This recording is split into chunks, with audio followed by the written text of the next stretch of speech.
On avait David qui était là tout à l'heure, je ne sais pas s'il est là, David. Il est parti? David, il est là, David? C'est 20 ans. Ben, il connaît bien le modèle, c'est pour ça. Voilà. Parce que moi non plus, je ne suis pas un spécialiste. Si David m'entend, hein, ou Pion. Non, mais je ne le vois pas. Bon, tant pis.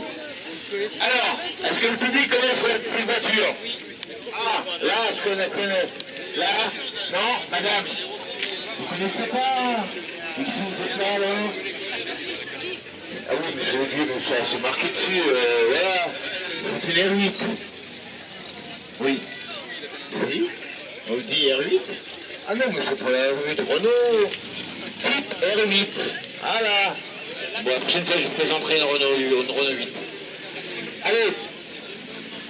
Alors, l'Audi A8. Alors, l'Audi A8, c'était la première voiture, on va dire, la première voiture, j'arrive plus à m'entendre. C'était la première voiture vraiment de sport chez Audi. Hein, sortie dans le milieu des années 2000. Alors, on parlait de 2006, 2005 peut-être. Ouais, 2006. Novembre 2006. Les premières Audi avec. Et celle-ci est 2007. Donc c'est une des premières Audi A8. Hein, que depuis elle existe toujours, elle a évolué. Hein. C'est la première, elle était avec un d'accord. Position centrale, on rappelle, bien sûr. Hein. Après, il y a eu le V10. Le V10. Et après V10. D'accord. C'est un V10 le premier, et la deuxième, c'est un moteur de... Bon, moi non plus, je vois pas bien. Et aussi, ils ont sorti le speeder après. Le fameux speeder. Voilà. Donc cette voiture, quand elle est sortie, c'était un succès. Oui. Hein, chez Audi, et qui permettrait de rentrer chez le supercar. Voilà, c'était une supercar. Et chez Audi, c'était une première. Hein, parce que, à part l'Audi Quattro, qui est sorti dans les années 80, qui était un modèle à part aussi, ben, chez Audi, on n'a jamais fait vraiment de produits de ce type. Et Ils ont sorti 5 voitures d'ailleurs. ah ouais. Ils ont 2 roues motrices, les toutes dernières. Je pensais que toutes les derniers modèles étaient en 4 roues motrices. Ils ont sorti le modèle en 2 roues motrices il y a très récemment, qui est un peu moins cher que les 4 roues motrices. Oui, bien sûr. Plus léger et apparemment plus sympa. C'est plus sympa à conduire. Bah oui, forcément. Plus dangereux. Plus dangereux. Oh ouais. Bon. C'est pas dangereux à conduire pourtant cette voiture-là. Non? C'est sécurisant? C'est ultra sécurisant, c'est très stable, c'est collé à la route. Et comme je disais tout à l'heure, Audi est quelque part le père des 4 roues motrices de tourisme. Hein, avec l'Audi Quattro dans les années 80, on se rappelle l'Audi Quattro qui a gagné le championnat du monde des rallyes et des très très grands rallyes. Voilà, et c'est des voitures assez recherchées aujourd'hui, les fameux coupés Audi Quattro. Celle-ci, tu l'as acheté neuve ou c'est une occasion? J'ai acheté ça d'occasion il y a 3 ans environ. 3 ans Sur Nantes. Sur Nantes. Ouais. Elle était à vendre sur Nantes dans un garage spécialisé. Oui, parce que le problème c'est qu'aujourd'hui, c'est pas c'est l'entretien, parce qu'il faut des concessions R8. Ouais. Et à Rennes, il n'y en a pas. Il n'y en a pas. Vraiment, il faut aller à Nantes ou à Caen par exemple. D'accord. Manger, mais Rennes, il n'y en a pas malheureusement. Ils ne D'accord. veulent pas intervenir dessus. C'est vrai, c'est vraiment spécifique alors. Quoi. C'est spécifiquement cher. D'accord. Ça, je ne savais pas qu'à Rennes, je connais bien la concession Audi à Rennes. Dans le Cansac, Ouais. Ah d'accord. Bon. Et à Nantes, eux, ils sont spécialisés, ou alors tu m'as dit Caen. Ah, ça fait un coup, quoi. ouais. D'accord. Donc toi, tu vas à Nantes. Tu vas à Nantes. D'accord. Alors, cette voiture, bah, tout le monde la connaît. Hein, Audi A8, on ne la présente plus. Et pourtant, à chaque fois, on crée un attroupement. C'est vraiment une voiture assez fabuleuse quand même. On va ouvrir des deux côtés, si tu permets. Hein. Moi, ça reste un must, cette voiture. C'est une voiture, pour moi, elle m'a fait rêver, elle me fait encore rêver. Voilà. Là, on a tout ouvert. Et donc, ce V8, hein, pas V10, hein, le V10 viendra après. Le V8 installé en position centrale arrière, bien sûr. Regardez contre nous, c'est beau. On voit que c'est de... comment j'allais dire ça? Les Allemands, ils savent y faire. On va dire ça comme ça. Ils savent y faire. Les Français, c'est plus compliqué. Mais vous voyez, quand on ouvre un capot, c'est nickel, c'est propre, c'est bien fini. c'est la qualité, on va dire, allemande, qu'on retrouve sur d'autres marques, hein. Il n'y a pas qu'Audi. Voilà. Donc à l'avant, on a quoi à l'avant? Je ne sais même pas, alors, c'est un mini coffre à l'avant, assez profond quand même. C'est profond. Les valises permettent des valises, des valises sur mesure. Hein. La batterie, là. On a accès à la batterie qui se trouve là. Ouais. Donc pour démonter la batterie, il faut en démonter l'habillage. Il faut démonter tout ça. Il faut démonter tout l'habillage. En fait, Ici avec c'est ces petites vis. Oui, c'est Voilà. ça. Voilà. Oh, pardon. Donc à part ce coffre là, tu n'as aucun moyen. Non, derrière les sièges non plus. C'est le seul un petit espace. Une sorte de filet, non? Non, même pas. Même pas. Bon, la place est comptée quand même. Hein. Et c'est étonnant parce que la voiture est assez longue là pourtant. Oh, c'est pas si long que ça. Hein. Ouais. Ouais, c'est pas si long que ça. C'est pas si long Ouais. que ça. Non, il n'y a pas de pression, puis on peut mettre quelques vêtements quand même. Voilà. Je sais pas si c'est parti déjà en week-end ou en vacances. On peut partir quand même avec des sacs compréhensibles. Avec des petits bagages. Compréhensible, on va dire ça comme ça. Est-ce que tu as une femme compréhensive?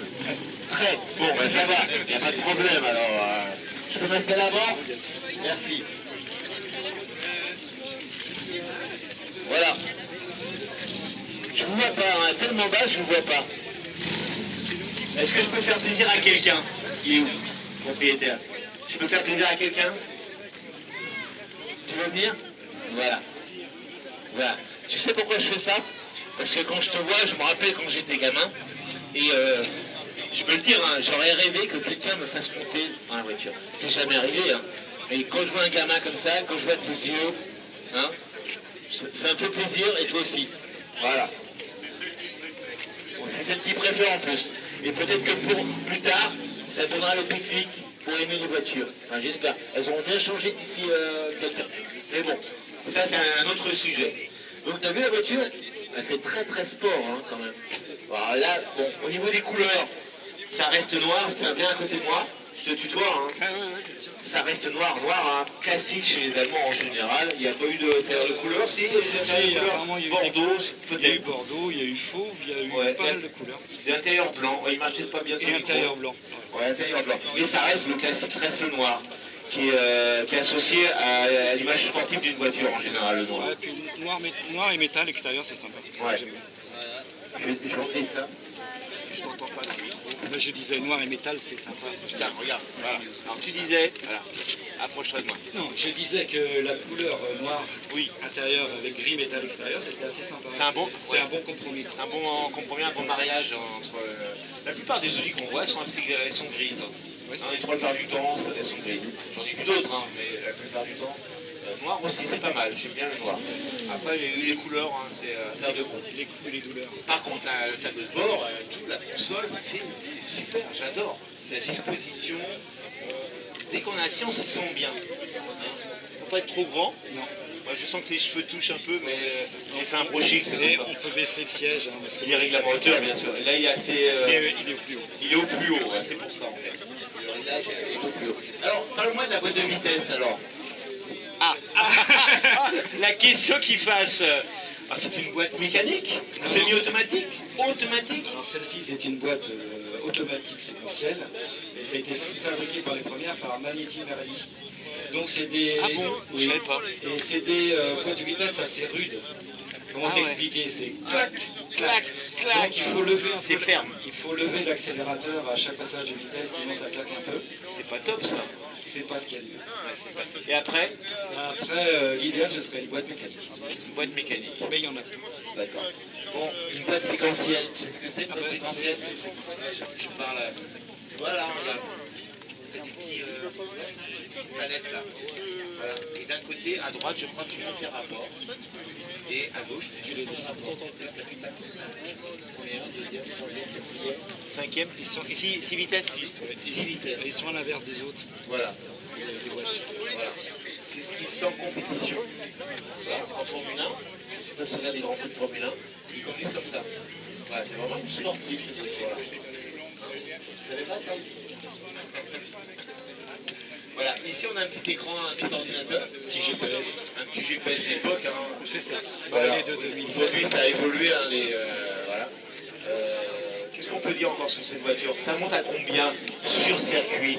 Elles ne sont pas limitées, celles-là. 320, 300, 300. Elles ne sont pas limitées à 250 comme... C'était les premiers modèles, ne sont pas limités. D'accord. Je me rappelle qu'à l'époque, il y avait un pacte entre Mercedes et BMW pour que leur voiture ne dépasse pas les 250 km/h. C'est fou. Audi n'a pas tenu compte de... Parce que ça, je crois que c'est 330 maxi, j'ai jamais fait. 330 km/h. Elles sont pas limitées en fait. 330 km. Tu rends compte 300. Attention, hein, pas sur le circuit, hein. Pas sur le route, hein. C'est trop dangereux. Sur un circuit, une grande ligne droite, tu peux atteindre les 330, hein, d'après ce qui est marqué sur la notice, on va dire. Ouais, on va dire ça. Toi, t'as jamais essayé? Jamais, de 80 max. Ouais. La ligne droite des Unodières, t'as jamais essayé? Non plus, ça n'a pas travaillé. Alors comme disait mon ami Laurence, qui doit être par là, tu sais que pendant des années, c'était le Stefficar au Mans. Donc ça rappelle plein de souvenirs. Parce qu'à l'époque, Audi, hein, c'est lui qui fournissait les véhicules hein, pour les 24 heures du Mans. Je rappelle que les 24 heures du Mans, c'est bientôt. C'est quand les 24 heures du Mans? C'est quand? C'est dans 15 jours. D'ailleurs, ce week-end, c'est les journées de test. Pour ceux qui sont passionnés de sport automobile comme moi, c'est les 24 heures du Mans dans 15 jours. Voilà, j'irai faire un petit saut là-bas. Vite fait. Hein, Laurence, elle n'est pas là, Laurence? Elle qui est passionnée de... Allez là, viens Laurence, on parle des 24 heures du Mans. Bon, Laurence, hein, je rappelle qu'il fait partie de la CO. La CO, les organisateurs de 24 heures du Mans. Je sais pas à quoi ça sert. Je pense que c'est la lampe pour pas l'enlever, pour pas la soulever. On disait que dans 15 jours, c'est les 24 heures du Mans. On entend un mot sur deux en fait. C'est très compliqué quand C'est vrai? Ah, je suis désolé. Aujourd'hui, c'est une catastrophe. Dis-nous deux mots sur les 24 heures du Mans. Eh bien, bonjour à tous. Rien de plus, hein, je crois que tu as tout dit. Aujourd'hui, la journée test, je pense que le plateau va être assez intéressant. Malgré ce que, voilà, c'est vrai qu'il y a un petit peu moins d'LMP1 et que Toyota est donné favori, mais les P2 sont pas loin derrière et je crois qu'il y aura surtout une très belle bagarre en GT, pour ceux qui connaissent un petit peu. Donc 62 voitures, c'est exceptionnel. Hein, nous avons rajouté 2 stands supplémentaires cette année. C'est un record. C'est un record. 62 voitures au départ, c'est un record. Donc la journée test est aujourd'hui et les 24 heures bien évidemment dans 15 jours, sachant que le programme officiel ouvre lundi dans 8 jours, c'est-à-dire que c'est une fête qui dure en fait 8 jours au mouvement. Hein, on commence dès le lundi avec les vérifs techniques administratives, le pesage, la présentation des équipages. Il y a, ça c'est après, le mercredi, il y a les essais bien sûr. Les essais des différentes catégories, puisqu'il y a aussi des véhicules qui tournent le matin, dont les Ferrari, et l'Euro de tout le Mans aussi. Donc il y a les essais le mercredi, le jeudi soir, le vendredi bien sûr la traditionnelle parade des pilotes au centre-ville du Mans, et l'ouverture des stands dès 10h. On ouvre les stands, la piste dès 10h le matin pour que le public puisse en profiter jusqu'à 20h le soir. Voilà. Et pour ceux qui n'iraient pas au Mans, sachez que les 24 heures seront retransmis quasi en intégralité sur France 3, France 2. Hein, donc vous devriez pouvoir suivre quasi l'intégralité de la course. Merci Laurence pour ces précisions. Je ne sais pas s'il y en a qui vont au Mans, ici dans le public, mais c'est une grande course, peut-être une des plus grandes avec les 500 miles d'Indianapolis et le Grand Prix de Monaco. On peut dire que ces 3 courses-là sont mythiques. On va remercier le propriétaire de cette Audi R8. Vous pouvez l'applaudir. Magnifique Audi R8, une des premières produites en 2007. Voilà.